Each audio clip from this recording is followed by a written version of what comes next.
Assalamualaikum, nama saya Suryati Abdullah daripada Singapura, umur 58 tahun. Saya dah makan suplemen Sacha Inchi Oil. I think saya rasa dah dalam masuk 2 tahun. Ya, dan semasa tu sebelum saya makan memang saya ada high blood pressure dan kemudian sebelum tu bila kena high blood pressure tu saya ada vertigo lah dalam masa 3 hari kan, dalam seminggu lah.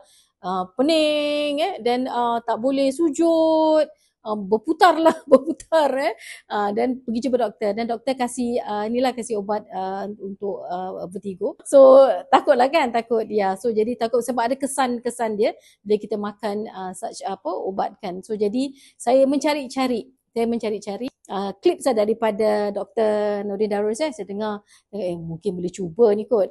So carilah, cari dan cuba dan alhamdulillah, masya-Allah, alhamdulillah, saya punya high blood terus turun.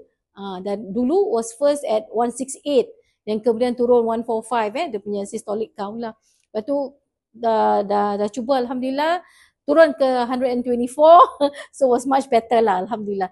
Jadi saya nak galakkan untuk anda cuba Sacha Inchi Oil insya-Allah daripada Dr. Nordin Darus. Cari yang original, jangan cari yang fake